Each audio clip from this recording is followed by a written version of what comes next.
Okay, so good afternoon, everybody.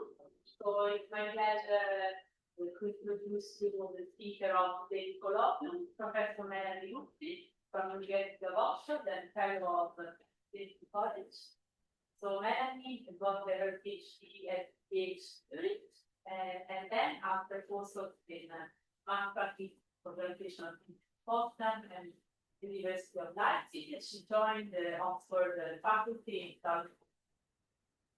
And so her research interests are in the analysis of elliptic and parabolic multiplicity, with a focus on harmonic maps, harmonic map flows, and singularity process, the boundary phenomena. Today, she's going to give a colloquium on quantitative analysis of variational flow. Thank you very much. Thank you very much for the invitation and thank you very much for the opportunity to speak here. It's really nice to be here. I just spent 4 days at the university talking with a lot of young geometers and pretending that I'm a geometer when really what I am is an analyst who actually thinks geometric problems are really interesting because they give you good PDE model problems where you can prove things. So, and what I want to talk today about is, it's officially called quantitative analysis of variational problems, but really the very basic question whether almost solving a problem is good enough in life. Does almost solving a problem almost give you a solution? And so this is interesting in a lot of applications. And for example, you can formulate a lot of problems as energy minimization problems, trying to minimize energy or other quantities, like in my case, often also geometric quantities like area or surface energy or things like that. And you're interested in the behavior of the minimizers. But in real life, often you don't actually need the exact minimizer. What you need is a good approximation of the exact minimizer.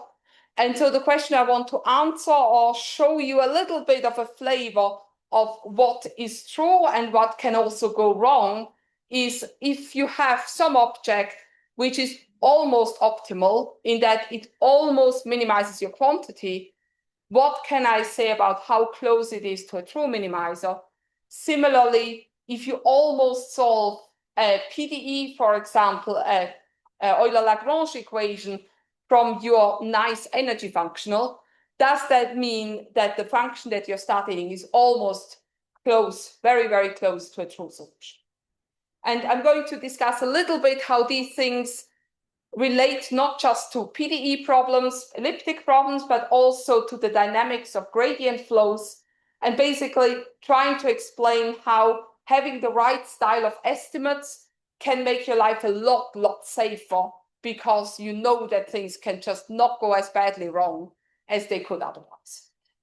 So please, if I say anything that is confusing, just interrupt me. And I just want to give a bit of ideas of what kind of problems you might be interested in. So the basic question I want to consider is, let's take your favorite energy. I don't know what people's favorite energies are, your favorite quantities are. So we're just taking some kind of quantity from your favorite objects. So in the last few days, the favorite objects of people were something really scary, geometric objects with bundles, and don't ask me what. For me, it's just functions satisfying some nice constraints. Then I'm going to call this A as sort of the admissible functions. So there can be functions satisfying a boundary conditions or functions satisfying some other constraints. And now we want to consider an energy functional on this set. And of course, energy should be nice and positive, safe to zero infinity. Now, given this, let me introduce a little bit of notation. So let M be the set of minimizers.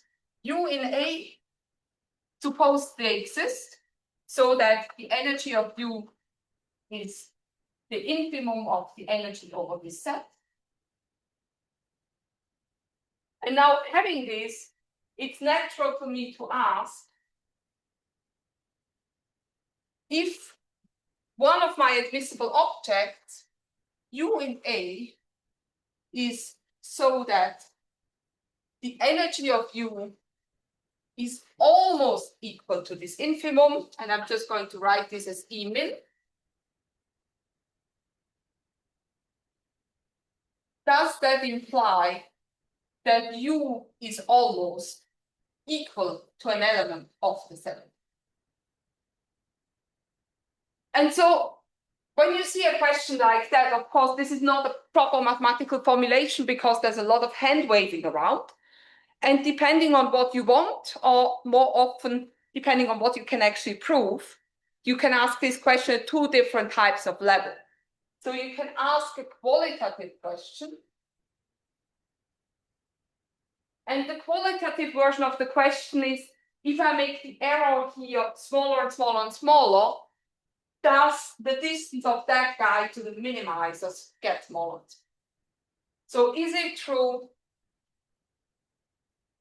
that if this thing nearly goes to 0, and we define this as the defect, depending on your problem, you give it another name. If it's an energy, you would just call it the energy defect. If it's another problem, you might consider a different name, so energy of U minus E min going to 0. Does that always imply that the distance of U to the set of minimisers going to 0? And now you can criticize me again. This is again very, very vague, because up here I talk about a number going to 0, so that's okay. And I should have sequences, apologies. So I have sequences of numbers going to 0. Down here I talk about the vague distance. Of course, it might very much depend on what you put and how you measure distance. So in some sense, what you want is the natural distance of your file. The strongest possible way you can hope that. And you can ask the same type of question also for critical points. So similarly, let's take C to be the set of functions which are critical points.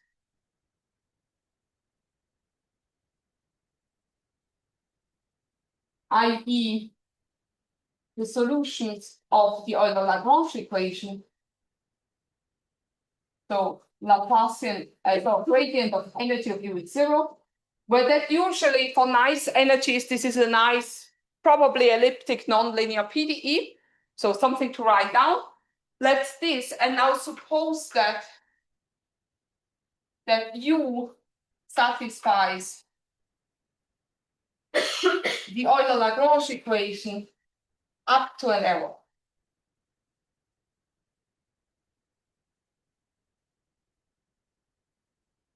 So does that imply that U is almost equal to U star, now an element of the set of exact solutions?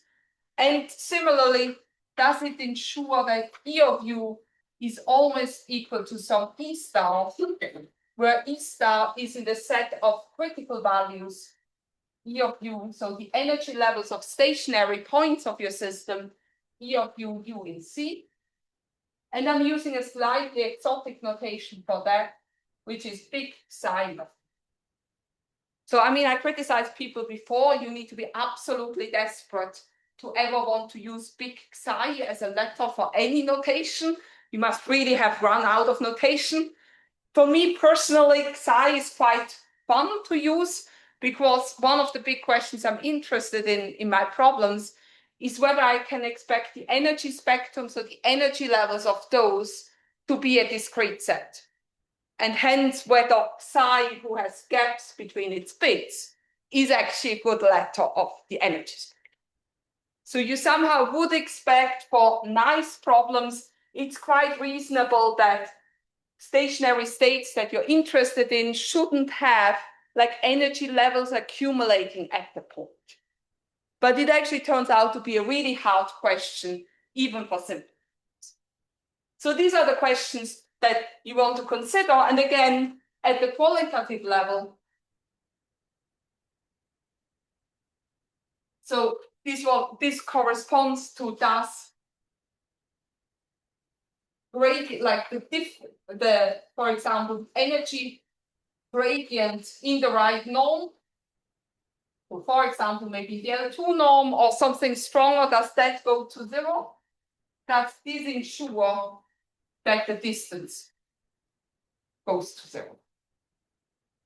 So you aim to see that.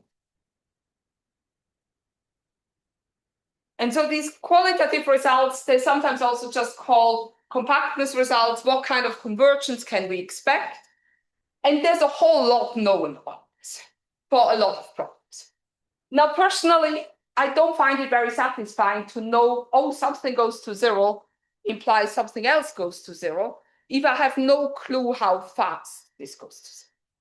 So in practice, you don't just want to know, like if this goes to 0 at the rate of, I don't know, 1 over n, and this guy just goes to 0 at the rate of 1 over log n, that's probably not very useful in real life, because a logarithm doesn't really look like it goes up to infinity too much.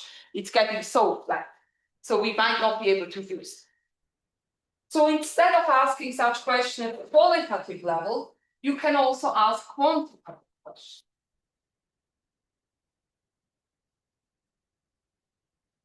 So going back to the minimization problem, the quantitative question is, can I use how fast my defect in the energy being nearly optimal goes to 0 as a predictor of how close I am actually from the true minimum? So can we bound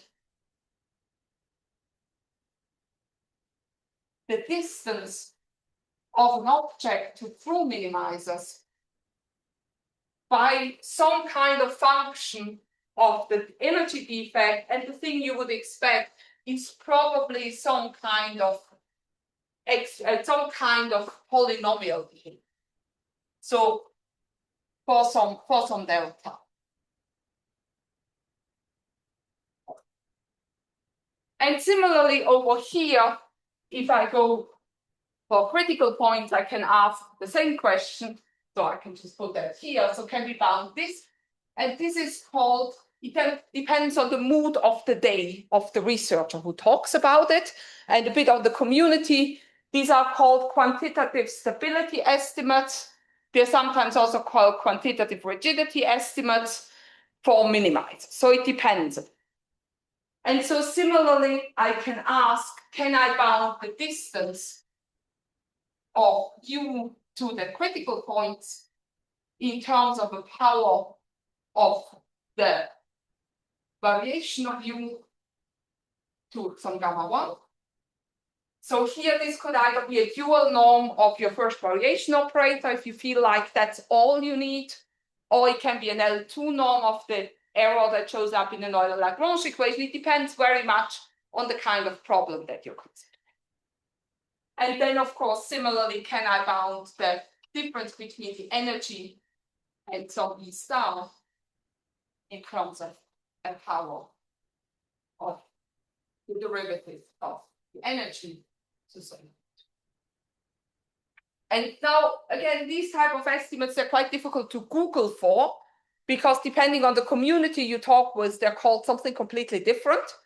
So in the PDE community, they're sometimes called quantitative stability or rigidity estimate for critical points, or variation. If you go to the geometric community, more geometric analysis, they would call them variations.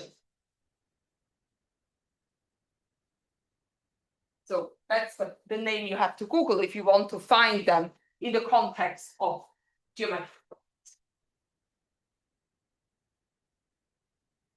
Okay, everyone happy so far? Yes, okay, good. Now, before I get any more complicated than that, let me make a simple example. I think I could also dry clean the first round. I think that might be easier. Dry cleaning once and then wet cleaning afterwards. Nice, let's walk.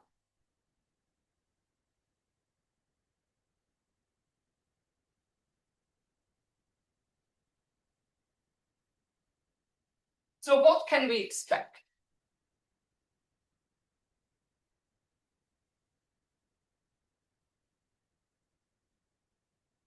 So when you do math, I always find it useful to first think of the best case scenario and then the worst case scenario, and that somewhere in between is the interesting real life. So let's go for best case scenario. If I asked you to give me the simplest possible energy functional you could ever think of, which has a nice minimizer, I think a lot of people might come up with, let's look at the function E of x is x squared, E going from R to R. It's probably the simplest energy out there. I don't think this is quite interesting enough, so let me modify it, and let me just put the A positive in there, just to make it a little bit more complicated. So if we take this really toy example here, and we look at the corresponding questions of quantitative stability, L1, L2 via series estimates, then of course the distance to minimizers 0, the distance is just absolute value of x. So that scales like x. So distance scales like x. We have that the gradient of the energy scales like x as well. And we have the defect scaling like that. And this is therefore telling us that in the simplest possible case, I get QS, the first one with gamma 0 is a half. I get the second one with gamma 1 is 1. And the third one with gamma 2 is equal. And so that tells me that probably are the best case scenario. So here, this is all okay. But one thing which might be worth noting is that the constant C depends on A, and this constant goes to infinity when A goes to 0. So in terms of the flatter your parabola looks, the worse your constants on the right hand side. Now, why would anyone care about x squared? Well, people care about x squared because as soon as you have a function and you look at its second derivative, then the second derivative has usually pretty nice properties. And if you have a very nice energy functional, hopefully spectral theory applies and tells you that the second variation can be sort of split up into the behavior in negative eigenvalue direction, null directions, and positive directions. And of course, a behavior in an eigenvalue direction, when the second variation scales like lambda, then the behavior of the function is just a lambda x squared. So in some sense, what this tells you is that morally speaking, we should expect that type of behavior as long as our second variation is nice. So from this, without any proving stuff, but just in terms of setting expectations, is we should hope for these estimates as long as we have nice energies and as long as we have definiteness of the second variation. So therefore, the hope is that we have similar results, such results, with these exponents gamma I, if we know that the second variation of the energy at a critical point is definite. Of course, if you have a minimizer, then it will be positive definite. If you don't have a minimizer, I can just swap the A around, and then everything is still true, as long as I just drop the first one, because that doesn't make sense if I'm not. Okay, now that sounds like a pretty strong property, like second variation positive definite. Might not be quite what we need. But of course, I could also take a much more complicated functional than the energy. E of x is x squared. I could also take the same function on R2 and just say I forget about x2 and I take x1 squared. Everything, of course, still works out. The second variation is not positive definite in this case. But the important point is the null direction. So just keeping x1 at 0 and changing x2, that corresponds to exact solutions. So really the condition what we want is this is definite orthogonal to the set of exact solutions.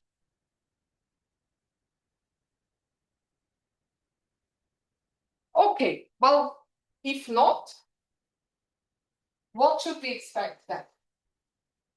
So if it's not the case, then let's think of the simplest function which has second derivative 0, but still a minimum at 0. So instead of x squared modified, and the next simple one will be x to the 4. And now if you do the same calculation again, you see that everything is of course still true. You just get smaller gammas. So if not, well, we expect smaller exponent, we expect it's okay, but with smaller exponents. And if you do the calculations just for the x to the k, what you work out is gamma 0 should probably be between 0.5, gamma 1 should be between 0 and 1, and gamma 2 is the one which should always be bigger than 1. That's what should come. It's what you're going to see. Okay, that's assuming, your thing looks like a polynomial. So of course we should expect this with these exponents in neighborhoods of critical points.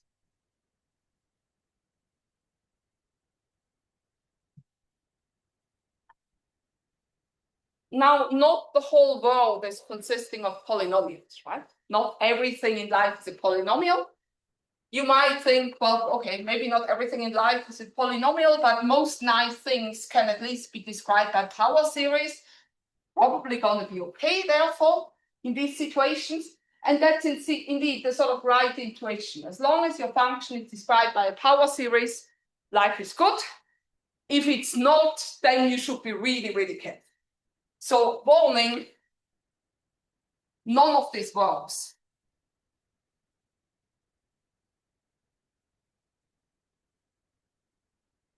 If E is not analytic.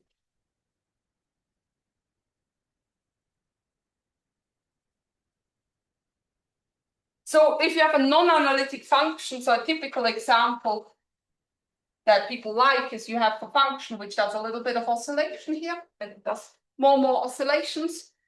Then here, the energy spectrum can accumulate. So something like that, I can take an exponential 1 over x squared and throw something highly oscillating in front of it, like a sine 1 over x, and set it to 0. That's a perfectly smooth, infinitely often differentiable function, but this can accumulate. And if you look at the corresponding behavior, also the gradient flow can behave badly. So this can show winding behavior.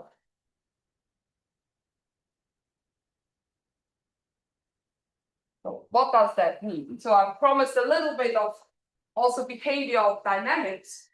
So winding behavior is sort of here in Latvia not very difficult to explain, but let me want to change that one because you have a lot of mountains.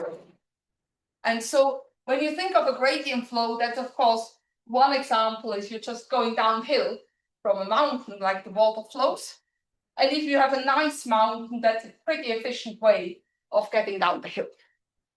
So now if we take a nice mountain, so let me think of this like this, a nice smooth analytic mountain where we have a set of minimisers down here.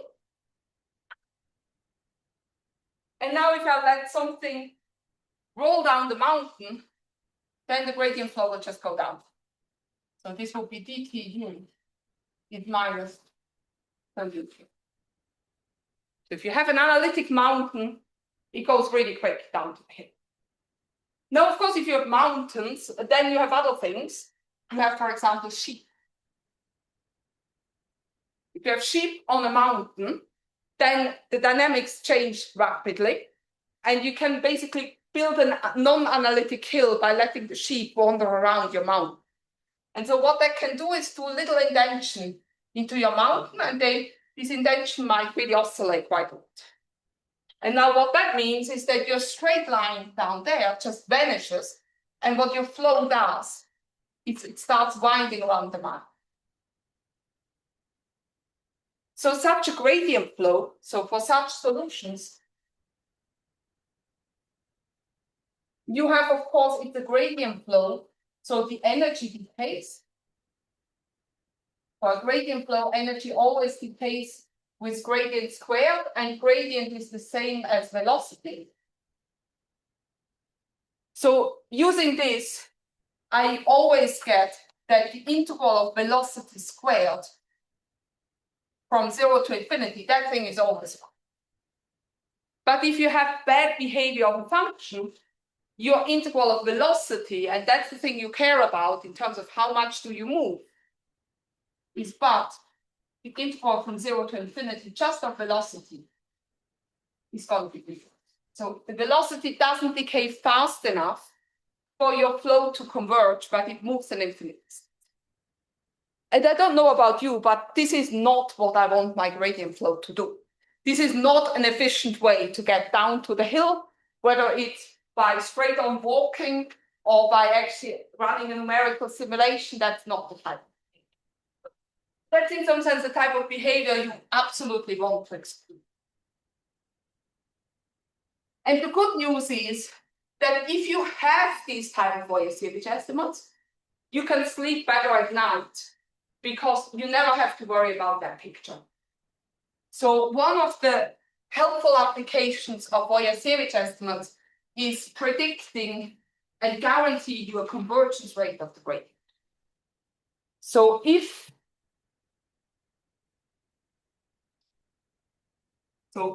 he satisfies the Euler-Lagrange estimate, and it's the sort of harmless one, the Euler-Lagrange estimate 2, with importantly gamma 2, which needs to be greater than 1, then this is impossible. And what you get is a priori estimates on the amount of distance you can still move from t to infinity of the velocity. And you can bound them both a priori in terms of time, but often also more importantly in terms of like how much energy you still have to lose. So you can bound this by, basically it's O of t to the minus alpha if gamma 2 is less than 2. It's an O of e to the minus ct, so you have exponential decay in the best case scenario of gamma 2 equals 2, so in the definite scenario. And you can also bound it in terms of the power of the remaining energy there is. So E of u of t minus the final energy, again to some power beta. Yeah. Beta depending again on that. So if you have the estimates, you suddenly get information about the dynamics of the flow. Okay. So I hope I sort of convinced you that actually having such estimates is quite fun and it's quite useful. And so now I want to discuss is like, can we expect to have such estimates? And assuming, forget about the sheep. So assume you don't have any sheep on your hill.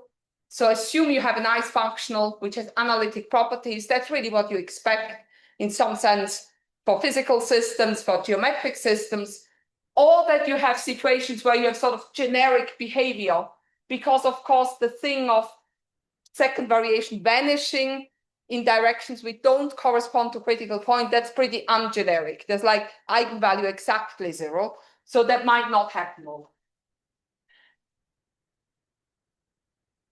So what do we know? And where do they sort of, what does this information come? So one of the key ingredients, so it's basically known that if nothing depends on your mood.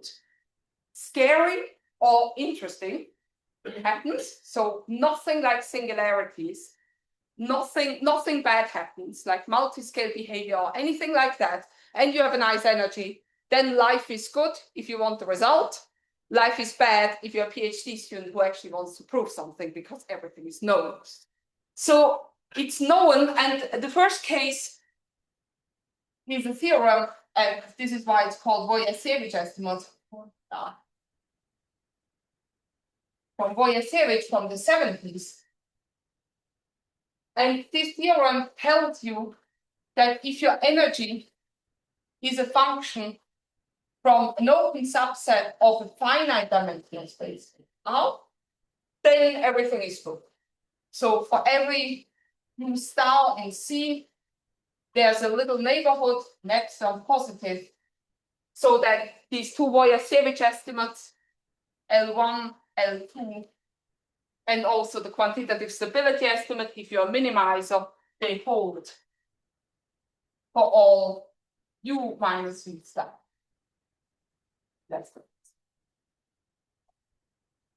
Now, I'm pretty sure nobody in this room will have read the proof of this result, and that includes me, because this is a very deep result from algebraic geometry that uses all types of scary stuff.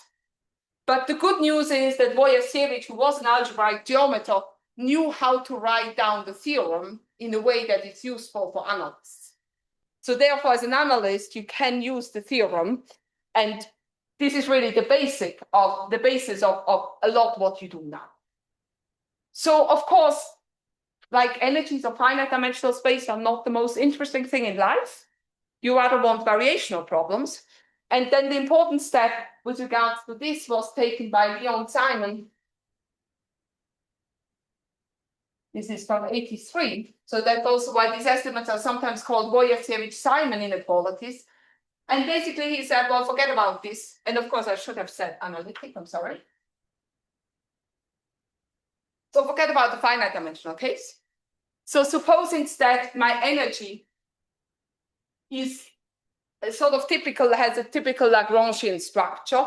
So say that the energy of u is defined on the space of function given by, for example, an integral of a function of x, u of x, grad u of x. That's what is in his original result. You can go on to higher derivatives, it doesn't matter. The important thing is that the L should please be analytic. And it should have some good convexity property in the highest order terms. So here in terms of quantity. So that's what you need. Morally speaking, what you need is the second derivative of this guy should please have the right properties that you can apply, like undergraduate function analysis, spectral theory. If that's true, then the statement still holds for all u in C. There's an epsilon positive, so that if a sufficiently strong norm is less than epsilon, these type of estimates hold, and they hold usually what Simon does is with L2 on the right-hand side, but quite often you can also get away with just a dual norm, just the H-1, that also. And so here I write strong, like in Simon's original paper, you have a C2 alpha, which is like massively strong, but in practice often you can reduce it quite a bit. But we're talking about if you have almost solutions, and results like that are always sort of proven by suppose we have solutions so that these objects here go to 0, can we then still prove this? Because of course if these guys here are just bounded away from 0, I'm not claiming it. Like these all are trivial, if these things are not small, life is good anyway, so don't have to worry. It's really about the decay behavior. And so if you have strong enough convergence of almost critical points, you can use this result in everything. So with this, what you could say is that essentially if life was not singular, then we wouldn't have anything to prove anymore. So if nothing bad happens, if everything always converges strongly to a unique limit, then you can apply this result. The problem is that all of this completely breaks down, the whole proof and the theory, if any singularities form. So there's a breakdown of this in quite a few situations. So this breaks down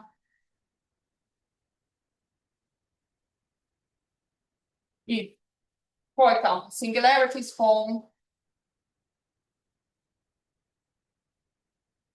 if you only have like weak convergence rather than strong convergence. It breaks down if there's a change of like topology. If you're dealing with problems where it's not functions which are the relevant thing, but maybe sets or surfaces or whatever. If there's a change of topology, you're not going to be C2 alpha closed in any way. That doesn't make sense. It also breaks down if the set C or M is non-compact. The reason being that the constants that I had before, they go to 0 when the lambdas go to 0. So that when I had this a times x squared, if I send a to 0, the constant explodes. If you have non-compact sets, usually you don't have uniform eigenvalue gaps, but you might just have eigenvalue gaps at each critical point. You're in trouble. And similarly, the epsilon also goes to 0. So you're in even bigger trouble, because you don't have a set where you can apply. And in particular, it breaks down if you see things like multiscale behavior, where you have solutions which sort of have a behavior on the bulk, but then they have tiny, tiny regions, but quite a lot of energy constants. And in those situations, you sort of think, well, on the bulk, I should be able to apply Voyer-Searich estimates. On the tiny domain, maybe that also sort of works, but then they interact with each other and just nothing works. And so that's the type of things I'm interested in my research. So what I'm interested in is, for example, in a situation like that, can I combine information from the bulk and the microregion together with sort of effects of interaction to still prove these estimates? And in particular, to still prove the one that people need. So it makes complete sense to talk about energy minus this. If you're geometrically inclined, it's also possible to define a distance, even if things like that happen. You can still define natural distances and you can still hope to prove it.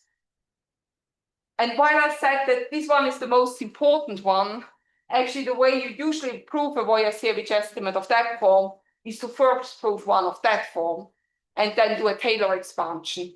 Once you know your distance to a critical point is closed, one Taylor expansion gets you to the next. Okay, now I'm not going to prove anything like that here, but I just want to illustrate this with some simple problems and some energies which are really, really nice. So these problems were first studied in the context of the isoperimetric problem of trying to find basically the domain with minimal possible area that encloses a given volume or minimal possible perimeter that encloses a given volume.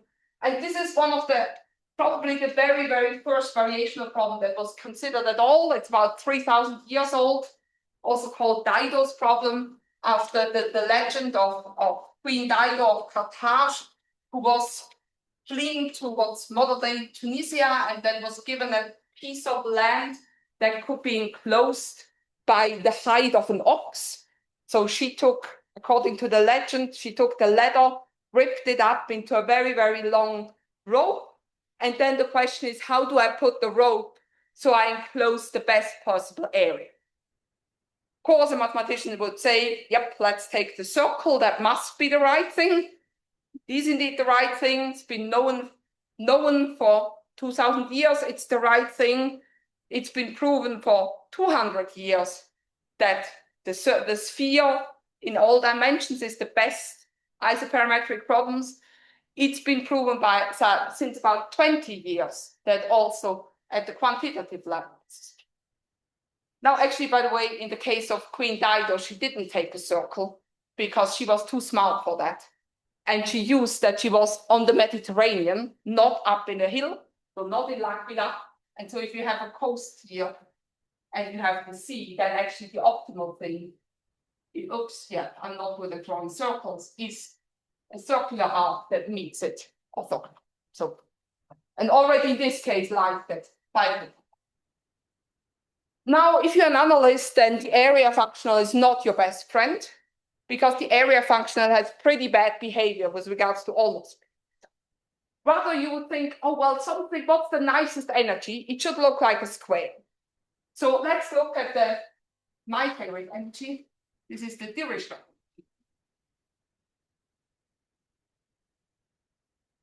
Which is very nice and quadratic. So literally, P of U is a half integral gradient. In terms of convexity properties, it doesn't get any better than that. We all know that if I take this energy, take a gradient flow, I get the heat equation, everything's really interesting, really nice, or rather really boring because nothing bad happens. But in quite a lot of situations, you don't just want U to go from a domain into Euclidean space, but you might want to go into some kind of constraints. And the situation that's most used in applications is if you go into the unit sphere in R3, because in that situation, U models the behavior of direction vector fields. And this energy is also called, for example, the exchange energy for magnetization fields, as far as I know. So it actually shows up in physics. And as a geometer, you just like that. So let's consider this, and let's consider this on a domain omega, but I'm asking for some properties. So I want this with periodicity. Or as a geometer, I would say I'm defining this on poles. So what do I want? Well, the minimizer of the Dirichlet energy, if I don't impose any further restrictions, it's just a constant maps, and that's not very interesting to study. So let me call the admissible sets A, the sets of all maps U with this property, such that they basically cover the sphere at least once. And so what I'm asking is the mapping degree of U is equal to 1. Or different ways, you basically wrap around once. It's the analog of winding number just in higher. Okay, so what's the optimal? So in this situation, the geometry comes in and tells you already something about like how much energy will that need at least. So let me just note that the energy is related to the area, but it's sort of a stronger functional. So let me note that the graph U squared, so this is ux squared plus uy squared, or the half.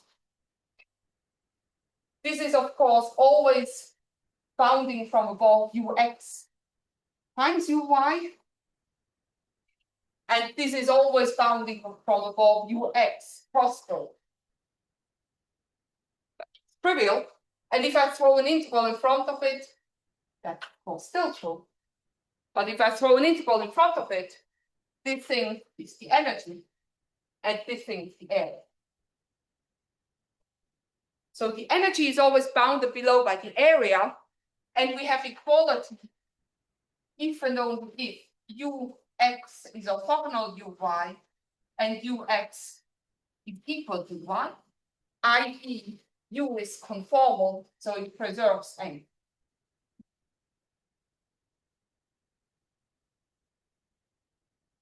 So a result of this is that if this is my set that I'm interested in, so if my degree 1 maps here, then the things I'm interested in will certainly have energy at least 4 pi, because if I want to cover the whole sphere, I need area of at least 4 pi. So what we get is that E of U is always greater or equal to 4 pi with equality if U is conformal.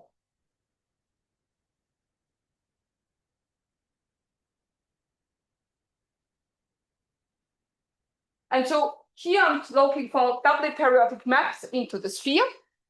If you tell a geometer I want all the conformal maps which are doubly periodic into the sphere, they will tell you that you don't have to search very far. So in this equation, actually, there are none. so it's strictly bigger, as there's no way, conformal way, to map a donut around its sphere. But that just doesn't work. So therefore the minimum is not achieved. Or maybe it's not the minimum, but actually it is. So let me note here that the infimum of this property of A of the energy is actually 4 pi. And the reason is this Dirichlet energy is invariant under rescaling.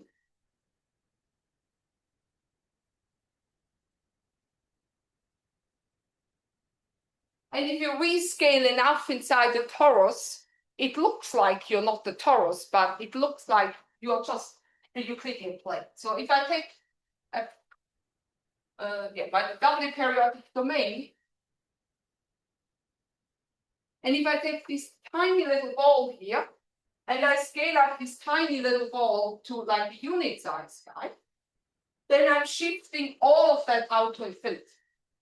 So if I make all of the energy concentrate here, it sort of doesn't see the periodicity condition, because it feels like, oh, I have all of Euclidean space to go and decay to a constant, and it probably works. So in this situation, it should be 4 pi, and you can get minimizing sequences by taking the simplest conformal way of mapping Euclidean space around the sphere.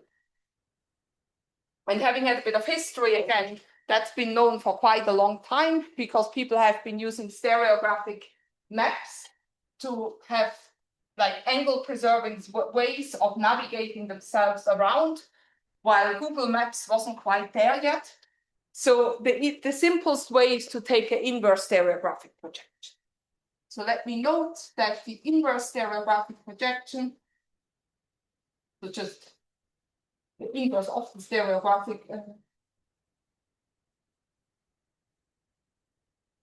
so I'm calling this pi. This basically goes from R2 into all of the sphere. If I add in infinity, then I also cover the south pole. And so this works. So this is conformal. And so that means the energy of this is 4 pi. And so also the energy of taking pi, scaling it down with a huge factor times x, this is still 4. And if I want, I can also rotate a little bit. And if I want, I can also shift the thing. But these are all 4 parts. And actually, these are the minimizers. There's no other minimizers if I go from R2. And so now we have like periodic conditions, then you think that almost minimizers should look like